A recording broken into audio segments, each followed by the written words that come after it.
What is your view on transgender people? I wouldn't employ none of them lot. If I get this person walks in and he ain't sure if he's an he or she or an oddball or whatever, then they ain't got in the job. Does the work from home mentality culture, does it work? Undoubtedly not. I mean, no two ways about that. And more businesses will go out of business by allowing their workers to work from home. There has been talks previously that you might go into government and try and do something as an MP. Is that still a goal? Certainly, my mind is to go into politics or something. I'm going to be running for London Mayor for March, April of 2024. What would you do with £150 million if it landed in your bank? Charlie Mullins, the founder of Pimlico Plumbers, sold his company for almost £150 million a few years ago. Today, I invite him to Woodbury House in Mayfair for a part 2. Be happy, never content, and share this episode with your friends and family. Well, welcome back to the Steve Sully study. We're here at Woodbury House Art Gallery in Mayfair, and we've got a part 2 with Mr. Charlie Mullins. Charlie, thank you very much for your time. Thank you for a second episode. And let's just talk all things since the last episode last year. When we spoke, it was roughly within about 6 months of you selling Pimlico Plumbers for roughly nearly £150 million, if I remember rightly. Now you've got basically £150 million in your bank. Do you ever visualise and think about becoming a billionaire? No, to be honest, I that's not my intention. Obviously, I'd love to do that and get the money, but I'm not putting myself out to do that, but I'm keeping my head above the water in the business world, with different things and that, but I'm not really pushing for that, I'll be honest. I feel that I've got enough money and I'm content with that. But in the same token, strange things happen, I mean, my eye is always on the ball kind of thing and looking for different things and things that may happen and, Maybe push this towards you a little bit, mate. Yeah. So that's not my intention, but never say never. Okay. So I know you've got an OBE. Yes. So my question to you is this. If push came to shove, what would you prefer? 150 million in your bank or the OBE status? It's a no-brainer. I mean, all day long, the money. It's lovely to have the OBE and, very, very I'm respectful to it and it's probably one of the biggest achievements I've ever done. But, it doesn't pay the bills, not many people mention the OBE. It's mentioned when it needs to be, and and as I say, I'm over the moon. I got it and thought it was something I'd never get, but I swap that all day long for money. You know what I mean? Even a mill. If I'm being honest, I think if you said there's £1 million on the table, you don't have the medal. Well, maybe not a mil, but 5 or 10 mil. You know what I mean? Yeah. Yeah. I mean, the OBE status must be a nice medal to have, and it must open up many other doors to different networks that being a businessman or someone very, very wealthy, you probably can do that anyway, but it's an extra tick box, the box ticked, and then you can have more conversations with like-minded people because of the OBE status. Look, undoubtedly, I mean, it's worth its weight in gold, and the power and value of it is incredible. It's just that, I suppose I'd love a pound note, right? I mean, I chase all around London for a pound note, and you'd probably be behind me. I'm there, definitely for sure, Charlie. So stereotypically, if someone was listening to you for the first time or listening to any successful business person for the first time who've just, sold their company for over £100 million, there is stereotypical titles or, let's say, descriptions. Some might say obsessed. Some may say ruthless, some may say hardworking, some may say very, very positive. There's all different ways to describe someone. But would you say to earn £150 million in one sale, do you have to be ruthless? All the things you just said, I think you need to have a bit of all of them. It's, if you just had one, it wouldn't be enough. I don't know if the right word is ruthless is right, but I'm very direct, I'm very blunt, I'm very positive, I'm very assertive. We don't take no prisoners, but whether you class that as ruthless, I wouldn't say ruthless because I think ruthless is that you don't care about anybody and you're just gonna, nick their business or chop them. I'm like, I love a level playing field and normally I'm always behind kind of thing, on a level playing field, and you step it up a bit and get what you want. So I don't quite think the word ruthless, but people can call me what they want. People call me rude, blunt, ignorant, whatever. I don't have a problem with it. I know that what I do works, and I know, hopefully, that if other people use some of the things that I do, it helps them. It worked for me, so why won't it work for others? Yeah. And you was in business for roughly about 41 years. Is that right? That's correct, yeah. Pimlico Plumbers, 79, and sold it to 2021. About 41 years, yeah. And I sort of learned in business, business is a long-term venture. You don't realise that when you start, because you can't visualise right down the line.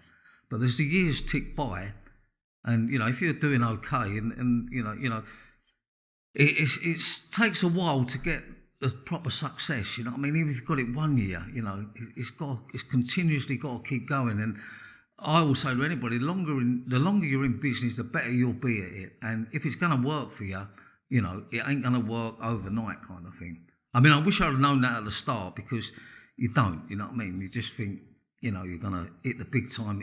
And we've all learned in lessons in life, and one of the things I've learned in life, that if you come to the front too quick, you can't stay there. So you're better off to boom, boom, boom, come there. Then all of a sudden you're there, and you've done all the, you've done all the training. When we're talking box, you've done all the training, and you can stay there, kind of thing. Yeah. Yeah. So in 41 years, is it fair to say you had to be not only dedicated but obsessed with increasing the standards and the culture in your brand every single day? Yeah, there's no two ways about that. I think that, once you're up and running, and you work out, what you're trying to achieve and what type of outfit you want to be, and I think that, you are obsessed with it. You're going to say, look, I've got this idea. I knew it was going to work. It just was taking the time. I knew that top quality plumbing service would work. I didn't think it would work to 150 mil extent, and over the years I probably had 200 mil out of the company. So it was definitely a winner, but it was trying to get it out there. Changing the stigma of plumbers, or changing the stigma of tradesmen, and but it worked eventually. And now the market's screaming out for that type of thing. I was told many years ago. And I pass that message on now. People will always pay for quality. It's like a Savile Row suit, as you can see. People will always pay for it. And there's nothing wrong with a suit in Marks and Spencer's or Top Man or whatever, if that's what you want. But people will always pay for quality. And I have had that in my mind on the service we offered. And it proved correct, for sure. Yeah, for sure. So, over the years, since you've expanded Pimlico Plumbers before you sold it, you must have had some really good employees, but also equally some ones that may have been right at the start, but they fell out of the culture, or that they weren't aligned with the brand no more. So how many people did you have to get rid of in 41 years being at Pimlico Plumbers? Yeah, look, at the early days, loads, non-stop. But as time went on, you got more and more sort of clued up on the type of people you take on, and if they didn't stack up, they'd be more noticeable. So many over the years, you've got to go through thousands of people, but again, you learn that that as all the different people coming through the door, and you start seeing signs that are not right, and then when you get the right one, I had some people with me at Pimlico for 40 years, 30 years, 20, 10, 5, and they was, they've got a job for life, that was my sort of setup kind of thing. We used to sort of say to our customers, we hope that we'll be your plumbers for life, and you will until you buck up, basically. And I think it's the same with staff. If you can get the right staff and look after them, give them the incentives, they're going to be with you forever.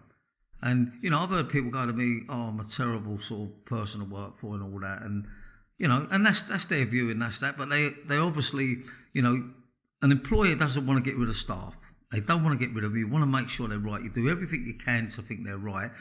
And unfortunately, if they don't stack up, then you say, look, it's time to go. Of course people don't like it. But, that's one of the things to make a successful business is how you employ your staff and how you get rid of them.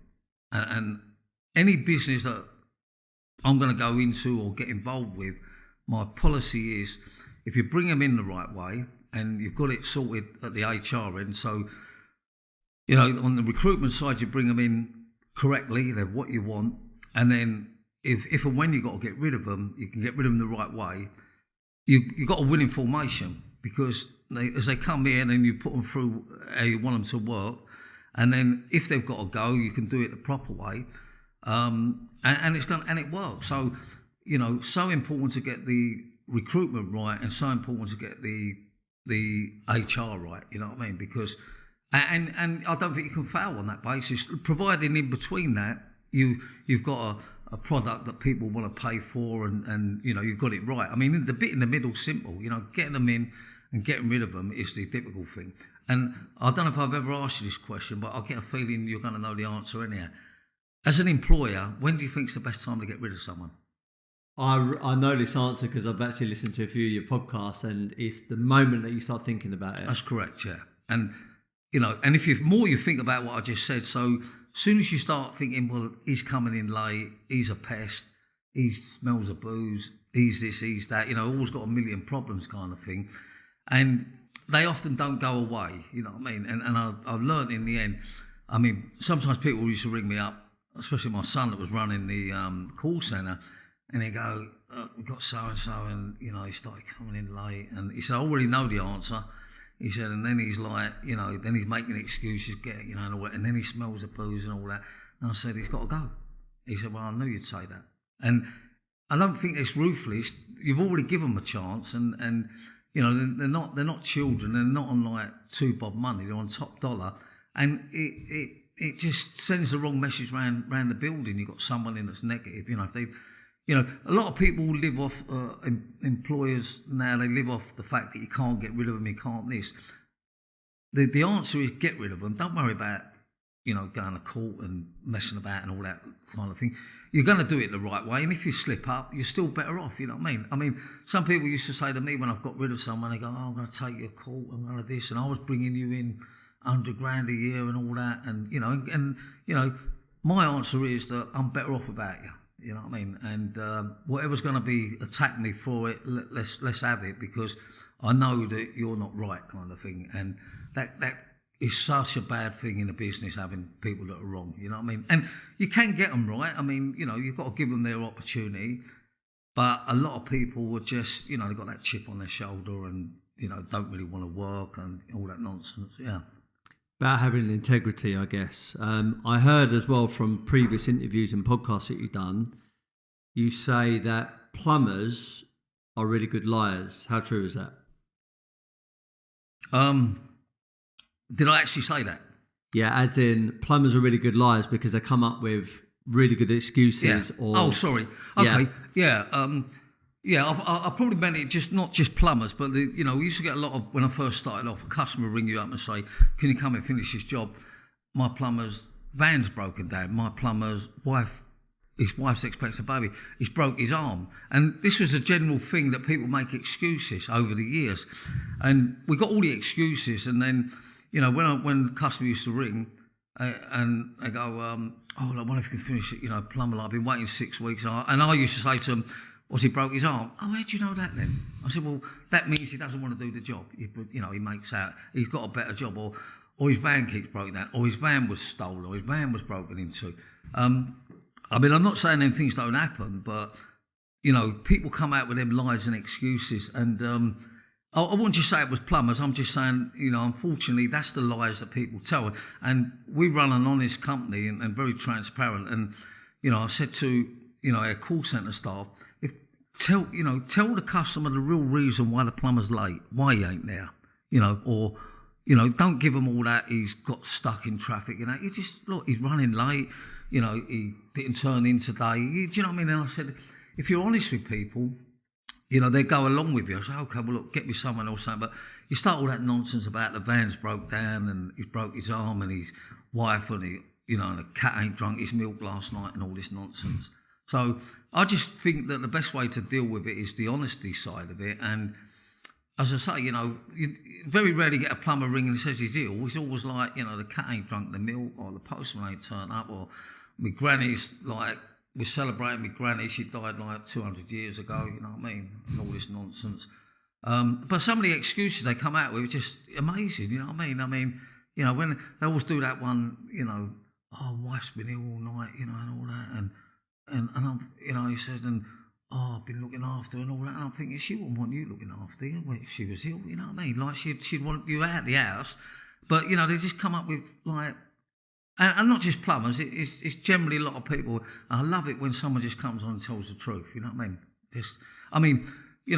When we was working there, I can tell who's going to come in on a Monday, who's not, because they start all that, they're making that, when it's like Thursdays, they're like, oh, I think I'm coming down with something. Well, there's a shock, isn't it? You won't be in tomorrow. And then Monday they're not in, and then Tuesday they're in and go, they ring you Monday and go, oh, I thought I was coming down with something. And then you think, you're just lying. You've been out on the piss all weekend. You had a party to go to. Why not be truthful? And, they're the same people that get the Monday and Friday illness. Nobody knows what it is, but they always get it, you know what I mean? I've never had that in my life, Monday or Friday illness. Never had it, you know what I mean? It's, that's it. And you can just tell, they go, I don't know what it is, but I'll be back to work tomorrow. Well, how do you know that then? You might have something that you can't get rid of. But anyhow, sorry, I'm waffling now. So I know you can't name any names, and I wouldn't expect you to, but can you remember in 41 years the most outrageous excuse that someone gave you, regardless whether it was an admin person, a plumber, a salesperson, what they fed you, and you thought, you know what, I've got to get rid of this person? Yeah. Well, there's been many. The ones that used to always bother me when it's like, my cat's been sick in the night, and I'm thinking, but you're not a vet. You've got a wife at home, you've got, all these people, and yet all of a sudden you think you're a vet, and what are you going to do if your cat's been sick, kind of thing. Ones like that, I've had it where, just things like my son's bike's been stolen, and the police think they've found it, and I've got to go to the other side of the line. Some of the things are so, they're not even funny, they're just stupid. But, there has been somewhere where somebody's birthday, and it was like something like, it's a road sweeper's birthday or something, you know what I mean? It was like, first of all, they'd have time off their birthday, then their wife's, then their granny, then the uncle that I had 100 years ago, and then they come up with and go, oh, I won't come in today because, postman's been coming to us 20 years and we're celebrating his birthday. I think, you fucking liar, you probably ain't even got a postman. But they're the excuses, and I think it's just, what's more annoying is, why don't people just be truthful? You know what I mean? We all oversleep, you know what I mean? We all get an hangover, we all don't want to go to work, but, they come up with bad back's another one, because no one can detect that. Oh, terrible back, it seems to just play up on the Monday, doesn't it? Whoa. And then I'll go to them, I go, lucky you didn't go out the weekend. And they go, oh yeah, I've been like partying and all that, and it just went, well, there's a shock, isn't it? You know what I mean? We spoke last time about your the number plates that you had across all of your vans and your cars and stuff. I don't think I asked you this last time, though. Which one of the number plates would you say is the most expensive? Well, we had something like 180, 190 number plates. We had about 250 vans on the road. What was the most expensive?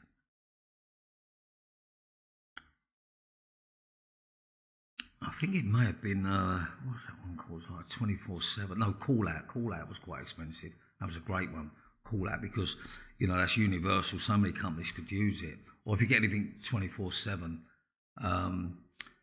the bogs, the labs, the toilet, the water, bidet, they're all great number plates. My favourite really was Drain, because that was the first one I bought. And even though I only paid $6,000, I had sleepless nights of it. Am I mad? And then, we turned down 150 grand. If I had the company now, you couldn't take that number plate off me for $500,000. You just couldn't, because the value of it, I hear that allegedly the people that bought Pimlico Plumbers, allegedly I'm hearing that they're not so keen on the number plates and they want to get rid of them. I'll buy them tomorrow, you know what I mean? I'll buy the complete set tomorrow. So call out the number plate. How much is that worth today? Well, a number plate's worth whatever anyone wants to pay, but that's an £100,000 all day long. But drain is the one that would real fetch the money because, it's DRA, I think 1N, and it's perfect. And, there's a lot of drain companies out there and everybody would... I mean, I had about 6 or 7 different drain ones in the end, spelled different ways.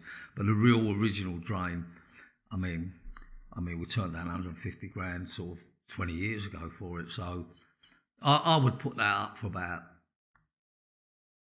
300 to 400k, you know what I mean, all day long. I mean, I would pay that for it now, you know what I mean. I'm trying to get a couple of decent ones for myself, and they're asking 300-400k like CM1 or 1CM. One I am actually on the case of is OBE, yeah. Really? I quite like that one. How much is that going to go for? I think we've bid them about 150k, so I don't think we're a million miles out, you know what I mean. But I'm going to get that, you know what I mean, and I'm going to get CM1. I mean, there's no two ways about that. Yeah, lovely. So look, I know you've been quite vocal since. There's a couple of things I want to ask you over the last few years that you've given your opinion on and you've been vocal on. But I want to talk to you about, because I speak to all the entrepreneurs about this very subject, working from home and a 4 to 3 day working week. Charlie Mullins, I would say that you are an old school type entrepreneur. It's about hard work, it's about dedication, it's about grit, determination, and just ploughing through and making things happen. In today's world, 2023, does the work from home mentality culture, does it work? Undoubtedly not. I mean, no two ways about that. It's breeding the next load of lazy people. Look, it works for some people, maybe 5 or 10% of the working population, but it's the wrong way to go around it. It's all this nonsense about it's more productive. I mean, what do you think your employee is going to say? They're working at home and you say to them, "Oh, you're more productive." Not going to say, "No, I'm not." Of course they're not. You know what I mean? They're going to say, "Of course I am." And new brim sweeps clean, and I think that that's starting to show through now. And more businesses will go out of business by allowing their workers to work from home. It's like tail wagging the dog. And I know a particular company at the moment, they're turning it back round now. They're letting their workers work from home. And every time they was ringing certain members of staff, they was out walking the dog. Why didn't they answer the phone? Well, they probably didn't even have a dog, you know what I mean? It's just, and that's the type of thing that people can make excuses. And people say to me, "Oh, you got no trust in your staff." So, yeah, you're right. I've had thousands of staff over the years, and as many as some are wonderful and great, you still got the people that will take the piss, and you see them take the piss in the office. They're the ones that go to the toilet 10 times an hour. They've got to go and get a cup of tea. They've got an important phone call. They're the same people. Now, imagine them at home kind of thing. They do nothing. I mean, some people are hard to get them working in the office, and you've got supervisors there. But actually, and I'm not condemning everybody that works from home. Some people are great workers, and it works for some people. But anybody that's running a business and allowing many members of staff, that's all right if it's a 1 or 2 man band. But if you've got 20, 30 people, I mean, it's like when lockdown was there, and nobody should go to the beach kind of thing, and everyone's on the beach. So when you got all this good weather in the summer, is that person going to be sitting in the kitchen table or something and doing their work? Are they going to be sitting out in the garden or having a beer with their friends? I mean, it's obvious. So if you want to lose your business, start working from home. If you want to succeed in business, get an office, get people into work, and you're going to clean up, you know what I mean? Because there's no better way than human contact and seeing and dealing with the people and that's my take on it, yeah, and many other people. And it's certainly having a reverse effect now. So many people are going to lose their job. And, the same old thing, if you can do it from home, answer a phone, send a few emails, and someone in India can do it like 90% cheaper, it's obvious where they're going to go. And I know many companies are doing that now. Call centres are more and more doing it because of this work from home culture, yeah. And I think it sort of connects with this whole culture of excuse making, don't work too hard, don't burn yourself out, take more holidays. If you feel a little bit ill, get yourself checked out. And look, I get being cautious for certain things, but at the same time, I feel like that real strong winners mentality is slowly being diluted as time goes on. What do you think about that? Do you think the culture now coming through the workplace and also through the economy is becoming weaker, or do you think the strong are still there? Well, no, I mean, there's some people that are always going to be great workers and got good work ethics, and not necessarily older people, because a lot of younger people, they learn off of programs like this. And, I've never met anybody in business that's been successful without working hard. And, to work hard, that means turning up at work and putting the hours in.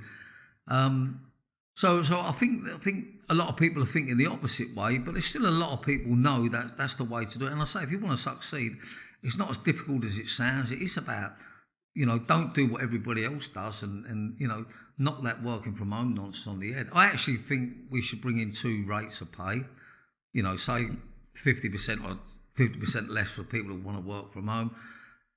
The other people get the full whack, and I would actually pay people to come into work. I'd pay them more money, but I'd take it out of the people that are working from home. That's what I would do. And I don't think you'd be any worse off, because they're only going to produce 50% of work from home anyhow. And you give that extra money to the people that come in, and they'd be thriving, you know what I mean? I think it'll change back to how it should be when people, like anything, they catch a cold here and realise it's the wrong move. I mean, if it was the right move, then, you know what I mean? Everybody would do less, kind of like athletes, so maybe an athlete should train only 2 days a week and not 6 days. It's nonsense, you know what I mean? Successful people will not be running a successful business from home, employing many people. But people have got an office and a base and can get people out and about. I mean, during COVID, we were busier than ever because more people was at home, and that meant more problems go on. So from a business point of view, the work from home culture was great for business, for us. But from a practical point of view and the economy, I think it's a terrible move. Mm. And talking about the economy and also talking about COVID and lockdown and stuff, I know back in the day when it's first kicked off, you had an opinion about it, you had a view about it, and rightly so, because you're a business person and you employed a lot of people, you got a lot of customers. But now looking at these parties that the government had, now looking at Matt Hancock kissing another MP, now looking at some of the leaked messages from the government in these WhatsApp groups, I'll quote you one: when should we release the new variant? It almost feels like it was a bit of a setup. So casting back to some of the comments you might have made, which is everyone should be getting a shot, and or like how severe these lockdowns and isolations were at the time, do you think that might have been an overshoot? I think we may have been misled, and all I was doing was carrying out the guidelines and instructions from the government, and that was to social distance and wear masks and protective clothing, don't have anybody in the office that's vulnerable. So we carried out all the guidelines that they were saying, and I feel it was necessary. I still feel it was necessary. I mean, because, a couple of members of family died with COVID, I have friends that died with it. So it was out there. I mean, we can't say it wasn't there. And I think if the measures weren't put in place, then things would have been a lot worse. But to what extent and when we should have got back to work and stopped and start, there's certainly, I think, been some misguidance on that side of it. But, if it started up tomorrow, I would do the same thing. I would, if the government says, you've got to social distance, you've got to have the jab, or they advise you for the jab, I would still carry it out. I mean, obviously there's a lot of uncertainty about it, but we carried out the right instruction, and I'm so pleased we did, because I think we would have lost members of staff through the illness kind of thing. It was yourself. It was very severe out there, and all of this is all new to sort of the government. And yeah, look, they certainly didn't get everything right, but I don't think they got it all wrong neither. I mean, look, I think history does repeat itself a lot of the time, and I do think a lot of the governments may not be always telling the exact truth, but I think that's because they're trying to keep themselves in a position of power. There has been talks previously that you might go into government and try and do something as an MP. Is that still a goal? Yeah, well, certainly, my mind is to go into politics or something. And I'm going to be running for London Mayor in for March, April of 2024. And really, it depends how that goes. I mean, I think I'm going to be independent. I mean, I think, if I'm being honest, I think the Conservatives should, have a chat with me, and I'd happily represent them. And then, I'll probably have a better chance of winning it also because, you get more Conservatives voting for you. But at the moment, I'm going to go independent, and depending how that goes, I think I'm going to be, I'm going to be down to the last 2 or 3. That's for sure. You know what I mean? Because there ain't a lot to beat, and I don't think there's anyone in the running that, like me, has lived in London all my life, work in London all my life, spend my money in London all my life, socialise in London, run a business in London. There's not much I don't know that what Londoners need and require, to keep London moving. So, I think I'm in with a better shot than most people, if I'm being honest. What do you think about our current Prime Minister? Prime Minister? I'm not too unhappy with him. I don't think he's got any bottle. I think he seems to sort of please everybody, what he thinks he's doing. I'm not totally unhappy with him, but in the same token, I don't feel he's bringing much to the table, if I'm being honest. But, he's got the cards he's been dealt with. I think it was left in quite a mess, and whoever took that job over was going to have a difficult time. But I just feel that all the damage that's done through the COVID and the furlough payments, we're suffering for that now. There's no such thing as anything free. And everything that was given away, people just didn't understand. Of course we've got to pay for it. Of course taxes are going to go up. Of course we're worse off with many quality of services and things. And unfortunately, I think we've got to pay for that for a number of years now. So whoever gets in as Prime Minister has got a real tough job. I mean, virtually, I think the best days of Cameron and Osborne when they was there was it. But once, it went on to Boris and that, I think, it just went so bad that who's ever in the job is going to have a difficulty. But, I'm not totally unhappy with the guy, but I think he's a snide, I think, you wouldn't trust him. And I think he's a people pleaser, and that's not really, what I feel we need. We do need a strong person out there, somebody that's, prepared to be honest and truthful, and that's what we lack, I think, in politics. It's somebody that is prepared to speak the truth. And rightly, I said to you, I'm going to run for London Mayor, and I done a TV interview with Vanessa Veltz a little while ago, and she said, what's your policy? And I said, well, I'll do away with bike lanes. She said, well, that's not going to be a vote winner. And I said, I never said it is, but I'm being truthful. I think they're doing us more harm than good. And, they're bringing London to a standstill, which is affecting business, affecting the economy, affecting tourism. It just ain't working. You turn two traffic lanes into one. Well, it just don't go. It don't work. And, it's what they've done at the moment, they're crippling the motorists with all the additional charges, and now they're spreading it to Sheffield and everything. I mean, what's going on out there? I mean, you need somebody that, transport around London is needed. It's just needed. There's no all this nonsense about cargo bikes and don't do this. No, they're talking shit. The problem they've got is they've never run a business, and they just don't understand it from a business point of view.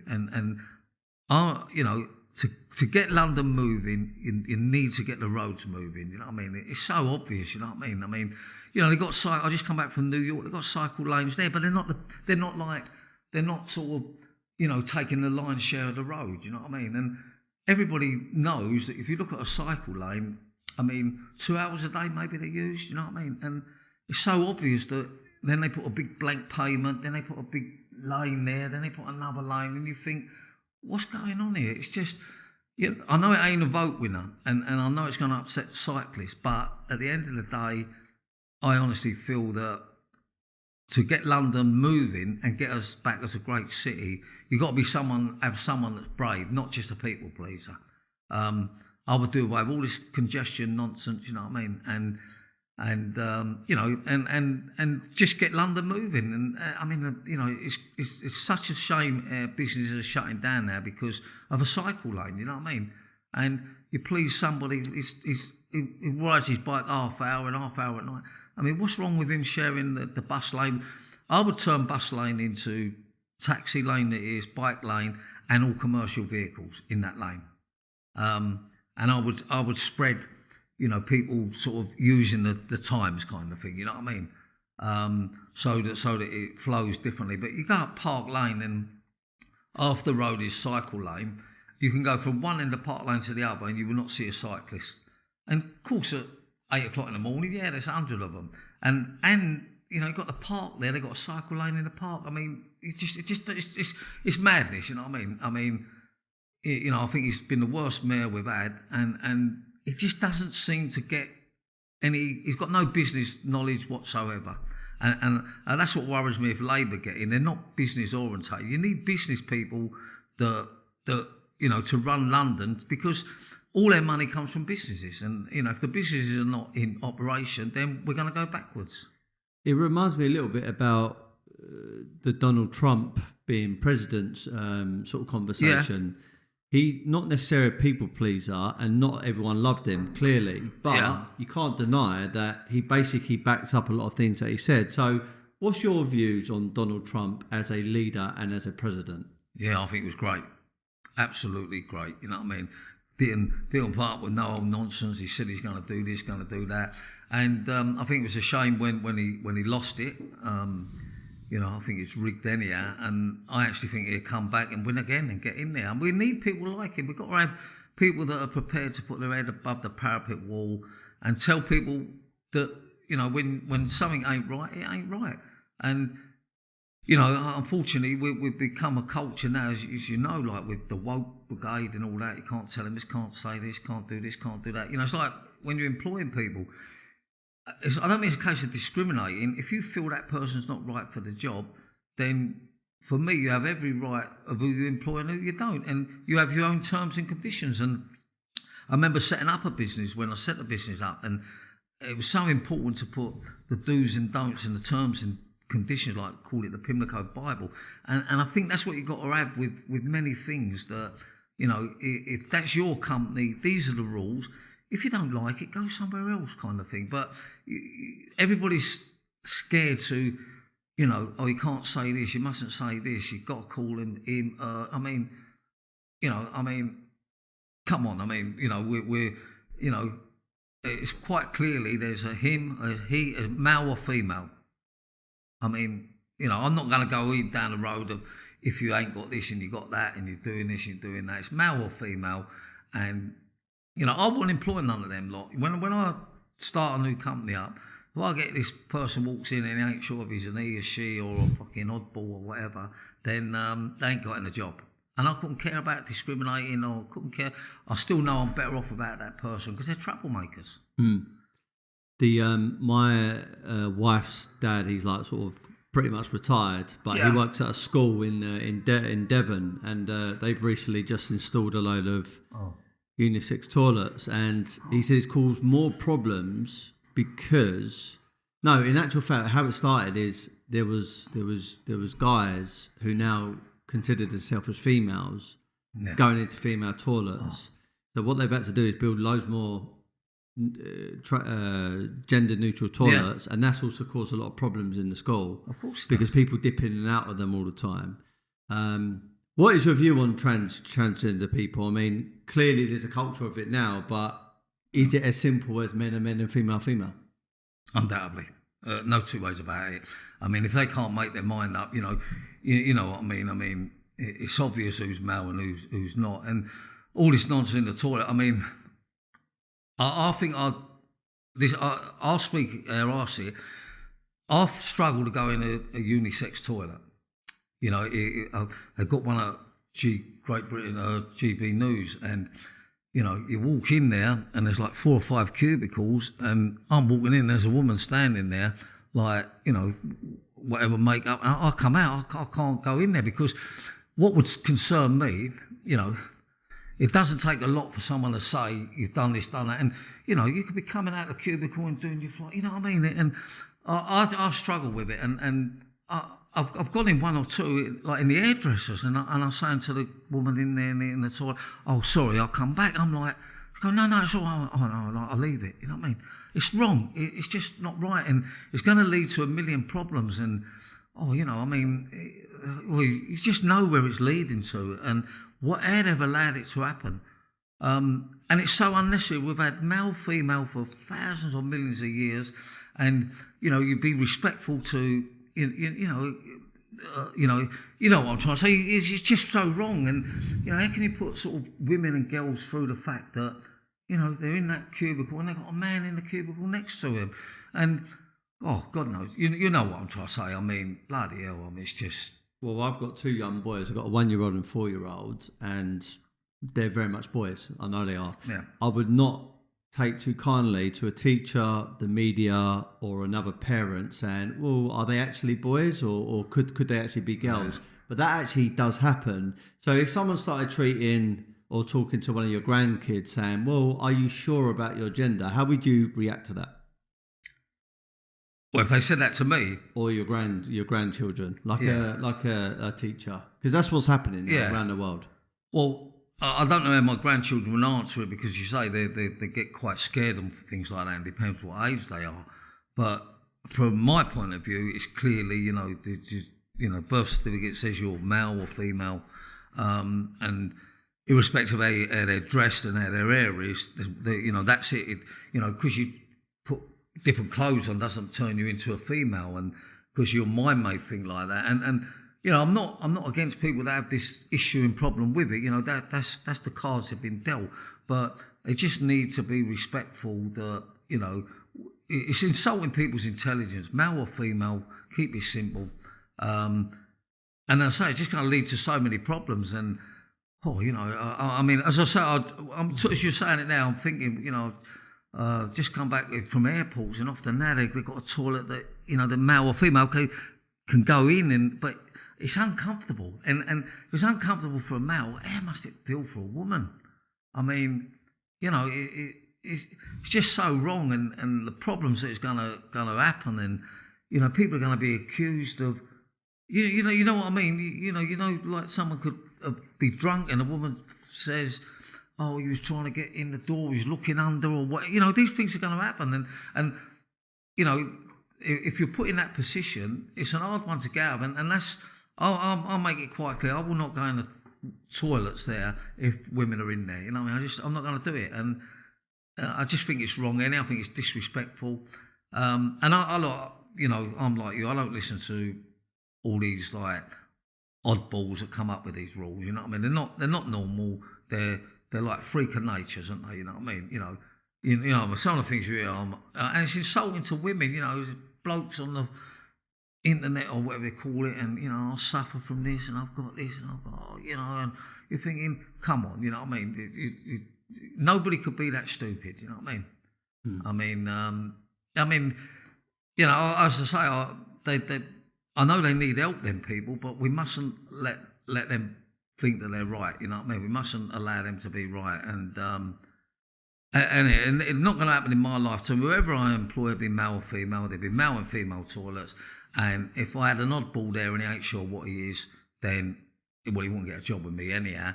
And I'll call them what I think I call them, and if I get in a problem over that, then let it be. But I'm not going to sort of go with the way that they're giving out these stupid instructions. And it's worrying for children, I've got, as you say, because, I mean, look at all this nonsense going on with sport at the moment, with, the transgenders, and, they're winning, and then there's one there the other day, what do they call that fighting where you're fighting and boxing? MMA. Yeah, there's one there the other day, it's a bloke in there who thinks he's a woman, and he's wound up breaking the boxer's neck, right? And you look at him and you think, well, you're a man all day long, you know what I mean? There's no two ways about that. And the other one was a woman. And I'm thinking, it's okay, they're trying to put a stop on it, but what person in their right mind would make out you're a woman and then think that you've won something? I mean, surely your mind must tell you I've cheated, isn't it? You know what I mean? It's like a 20-year-old running against a 10-year-old, isn't it? You've cheated, but they're like, oh, look at me, look what I've achieved. I mean, they've achieved nothing, have they? They couldn't do it in their proper category. So yeah, I everything about that. You know what I mean? That side of it, just cannot stand it. You know what I mean? So the government as well, with the current school curriculum and the way things are set out, does seem like it hasn't changed too much. So I'm 37, right? And it doesn't seem like it's changed wildly too much in the last few years. And me and my missus always talk about this. National service, I think, would be a good thing to bring back. If you're unsure about what you want to do, go into the army, get a bit of routine, get a bit of discipline, get the winner's mentality there, come out, and then maybe hopefully find something that you want to do. National service, would you support it, or do you think you'd be against undoubtedly. I mean, look, I wasn't old enough to be in that category at the time, but all our elderly people used to all say, national service, 2 years straight, and they were right, undoubtedly. I mean, you know, you don't get people that necessarily that you know, have got a job or they're trained or in the forces going around stabbing people. Do you know what I mean? So I would be all for that, undoubtedly. But I actually think that, you know, as a side to that, I think, yes, we can do it, but, you know, step it up a bit. But I feel that the other real answer is that when you leave school is, you know, you either got a job, you go to university, which is getting less and less people, I think, or you go into like a government-funded apprenticeship scheme. And I know that's not national service, but it ties you in for 3 years and it gets you like responsible. You know, I mean, I didn't realise that about my apprenticeship at the time. I think it was 4 years. And, you know, I couldn't leave, kind of thing. You know, it was a big rigmarole to leave. It was all like, no, you can't do this. And, you know, I wanted to leave 1,000 times. And 1,000 times they wanted to get rid of me. And it kept me in there. And then once you get over that sort of, you know, sort of used to sort of all of a sudden, you know, this is where you're heading and you've got to stick to it. And then it starts to pay off. So I feel that an apprenticeship scheme for youngsters, once they get through that first 6 months, they're really set up for life. And now I understand why they tie you in, because, you know, we all go to work one day and, oh, I've had enough of this and the way you talk to me, and, you know, you want to get out of it. And I just feel this contract of an apprenticeship is worth so much. It's a bit like a weaker side of the national service. You're committed. This is where you start. This is where you finish. And, you know, there's the rules kind of thing. So whether it be national service or apprenticeship, I'd like to see the both, but I just don't think we're strong enough. We're just not strong enough government to implement things that are needed. You know, and like as you say, in business, you use the word ruthless. I mean, I don't think you're ruthless, but if I had a few woke people sitting there, they'd be going, oh, you know, I've heard you got rid of this guy because he had a heart attack, and, you know, load of bollocks, like, you know. And do you know what, I don't know why it's just come to my head, but I remember I can't remember which politician it was now, but it was on this subject about, you know, the transgenders and also being like working from home, and it was all kind of that same pool conversation. And then it come up about James Bond, right? Yeah. And Daniel Craig was just finishing off his last movie, and, you know, if you haven't seen the last one, he appears like he dies. He does die. So they're now talking about the next 007. Oh, and right. The guy came in, he's on public TV, went, oh, I think the next one should be a female. I'm like,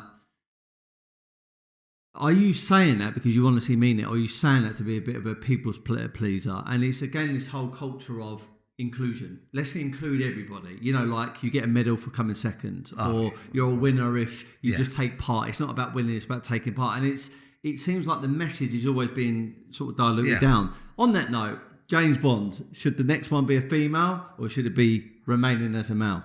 Undoubtedly a male. I mean, there's no two questions about that. You know, all it does is strengthens all the nonsense going on. So of course it's got to be a male. You know, I mean, it is. You know, why do we need to change something that's not sort of broke, kind of thing? I'm just anti-woke, anti all this nonsense, and happy to sort of put that point across. But of course, you know, it doesn't please. You know, people can't make, oh, you're rude, you're ignorant, you're stupid, you're this, that, and that. No, I have an honest opinion. You're just people pleasing with people, and you know, I definitely won't go down that road at all. You know what I mean? Yeah. Couple more questions, Charlie. I know this is going to sound a bit off topic, but I wanted to get your opinion because you know a lot of governments, you know a lot of successful people, you know a lot of celebrities, you know probably the royal family. So since I've interviewed you, there's been this whole kind of kerfuffle with Meghan and Harry. Yeah. What's your view on Meghan and Harry now? Same as before, they're a fucking pair of waste of time arseholes, aren't they? And that's being nice to them. I mean, look, everybody knows you don't go against your family, you know what I mean? And if you do go against them, you don't, publicly sort of do them type of things. No, it's just hypocrites. I mean, everybody could see when Meghan come on the scene that she was going to be a troublemaker. I mean, everybody could see that, and this has been said when they first got together. And William obviously sussed her out straight away and knew she was wrong. He's made a bad mistake, and unfortunately, they're both suffering for it, I believe, and it's just a matter of time really before somebody wises him up and they separate really.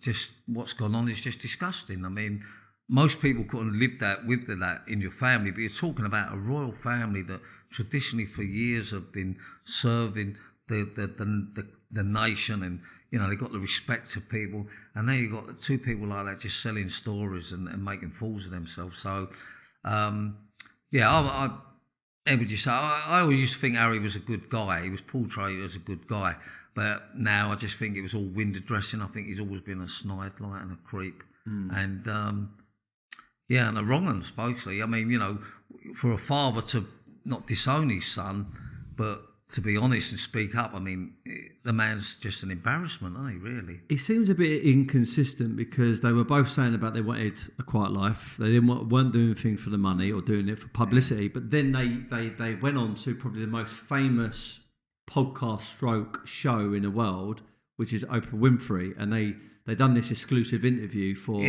millions and millions and millions of dollars. I mean, do you think they haven't got a backbone, these two? No, not at all. I think, they're as low as the lows, and, I hate to see families split up because, that's not what it's about. And she's caused the riff in there, but, she needs to go, basically. I just don't think she's the one that's causing all the problems. And, I think it'll show through eventually. I mean, what they've done against the royal family, most of the royal family don't want to know them now, which is rightly so. You just can't, it's just morally incorrect, isn't it? I hear other people going, they're so right, and she's right in bringing about racist and this, that and the other. Look, if there was racists out there, I think it would be, I don't believe that they could get away with being racist. I believe that, if it was out there, then you can't do one movement now without someone playing the racist card. They've just seen it, as I say, he's been sort of brainwashed, So they will split up eventually, that's for sure. He'll pay her loads of dosh, and then hopefully he gets back in the royal family and marries someone that warrants to be a princess kind of thing. Yeah, that's my take. Yeah. Do you think it was almost a plan, or she set up this whole scenario for a long time? Oh, undoubtedly. This is like a business move for her. She comes in, get that status. Plays this strategy, comes out the other side, more famous and more undoubtedly. wealthy. I mean, she's an actress, and he's fallen for it. And I hate to say it, it can happen to anybody. Do you know what I mean? We sort of get that type of attention, I think, and he's not streetwise, is he? That you think he's been in the army and all this and done that, and something made me think he might be a bit streetwise, but he's not. He's absolutely clueless. I mean, I shouldn't think he could cross the road on his own, you know what I mean? and I'm being honest, you know what I mean? And, and when you've had that type of upbringing, and all of a sudden he's gone into this sort of like, I just didn't realise how stupid the man is, This is the last thing. So, last time I interviewed you, since I last interviewed you, we had the World Cup, and we spoke about boxing last time because I know you got a boxing background. As you well know, I box, and for me, it's the best sport in the world. I think it carries into your business life. I think it carries into sales. I think it carries into even kind of social groups because it's that mentality, you know. But football, we didn't really speak about football. Obviously, Argentina won the World Cup. There's always been this debate about Ronaldo or Messi, who is a better player. So I wanted to ask you, who would you say is the absolute GOAT? Is it Ronaldo or is it Messi? I ain't got a clue. I'm being honest with you. I mean, I hear both their names, so I mean, I'll only be guessing. So I really don't know who is. Can you ask me something boxing? Okay, Tyson Fury or Anthony Joshua? Who wins that when they all day long, isn't it? Fury all day long. All day long. Yeah. I think you'd take him out in the first round if you want. I mean, it's chalk and cheese, isn't it? You know what I mean? He's far too skillful. Yeah. I mean, chalk and cheese on that one. Sorry about the football one, but I can guess, but let me ask you the question. Who is the best then? Well, the argument is now that Messi has won the World Cup, many people say it's him, and they've always been. It's a bit like Messi is made in heaven and Ronaldo is manufactured on earth. So he's more a person that's had to dedicate himself to his craft. Where I'm not saying Messi hasn't, but you can really see that he's really had to put the blood and sweat and tears. Whereas this guy, the ball just sticks to his feet. It's just natural to him. I think now more and more people are saying it's Messi because now he's won the World Cup. And which one's natural? Messi. Yeah, from Argentina. Right. And he's a bit like, actually, Ronaldo is a bit like Anthony Joshua, has to work on it, and then you've got a natural fighter, someone like Fury. It's quite similar to that. Yeah, okay. Well, on that basis, you know yourself, you can't teach certain things. You've either got that, sort of will to win or will to, kill or to achieve something. And it sounds to me that it's Messi then, I mean, what I read about him, if I was a football manager and I had to have one of them in my team, I wouldn't want Ronaldo because, he seems to want all and everything and it all revolves around him. Where the other guy, it's a bit like, I'll come up with the goods kind of thing. Yeah. One's a diva, one just cracks on with it. I mean, and Messi, is he older? He's more I think he's younger. Is he younger? Slightly younger. Right. So obviously different parts of the world and different... So Ronaldo's just gone to, I believe, a Saudi Arabia team, and Messi, it was either UAE or Saudi Arabia. They just offered him 400 million a year. He's currently at PSG. I mean, 400 million a year as a football player. Yeah. What do you think about that? Crazy. I mean, I've never been a great lover of the type of money they get anyhow. That's absolutely, it's just stupidity, isn't it? Yeah, it's just stupidity. But that's how it's got, and I think there's, many things like sport. That's how it is, isn't it? But people, need to realise it's you that's paying for it, isn't it? I don't really go along and watch football. I've got nothing against it, but I've got to be honest. If someone's out there kicking the ball and getting £100,000 a week, I don't think I want to watch them, if you know what I mean. It's a bit, come on. But, as you say, sport's a great thing and it definitely helps you in your life. I mean, there's no two ways about it. It helps you in your life. And, even the fact that, if you carry on training and you can obviously see I do, and it helps, it helps that you're on the ball and it helps that, you're fairly confident with things and, you're not sitting in a chair kind of thing. And I know that, I'm very active now because of training. And why am I training? Because of back to the sport. It definitely a big plus in your life. I mean, I've heard many people who say like, if I didn't do that, what would have I done? And, and I think that's one of the things today, where youngsters haven't really got that. It's not so popular, the sport, is it? It's popular. I want to be a footballer and, lovely car and all the bits that go with it, but not the hard work side of it. And I think that's such a shame because, you can tell people that have done sport because, they, as much as they don't want to lose, they're a bit more diplomatic about it, aren't they? You know what I mean? And in boxing, you don't get nothing for coming second, do you? Definitely. You know what I mean? Definitely. And I think that throughout my working career, the boxing has come into it so much. The not going to give in and got to keep going, and you know, you get knocked down, like whether you're nearly going to go bankrupt or whether you've got a tribunal up against you or insurance case. You know, it's just like in the boxing ring, you know, you've lost that round, you've got to come back, and I know that without the boxing, I wouldn't be sitting here today. That's for sure. I know that, and you know, I couldn't get my pro license through an head injury, and everybody says that was a blessing in disguise because you become the businessman you've become, and I have to admit that kind of thing. You know what I mean? If I'd have done the boxing, you know, I've still got friends now that you know, box when I boxed, and they're not too well. You know what I mean? They went pro. You probably know the guy. Yeah, and you know, it's just a different ball game. You know, they've had pubs, and you know, it gives them problems, and they're getting health problems now. I'm not, you know, I've got my grandson boxes. He's a pro Harry, and as much as I think it's the best sport ever out there, and I'm so pleased he's doing it. You know, I mean, there can be a downside to it, but you know, majority of fighters get through it, and what you achieve in the ring, I think it sets you up for life. Yeah, definitely.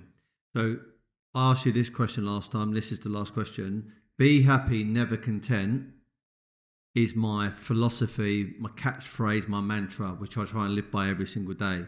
If I were to ask you for a second time, Charlie Mullins, what does be happy, never content mean to you? Wow.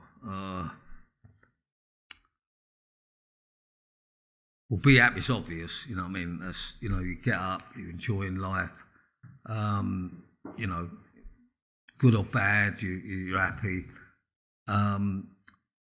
The be happy, I love the be happy one, you know what I mean? I love that, I mean, I love it, you know what I mean? You know, I think that, you know, it's a great way, but it's a very hard thing to carry out 24 hours a day being happy because of, you know, life's difficult. Don't matter if you got money, you ain't got money. If your health's bad, if you got problems, you got, you know, family things. You got, you know, there's a lot going on in the world, and I think it's so hard to be happy all the time. But I love to be happy, and the other one is not content. Be happy, never content. Be happy, never content. And that's your one, is that for you? That's what I came up with. When I was 24, 25 years of age, I started a sales company, and most of the people in that sales company, 98% were fellas.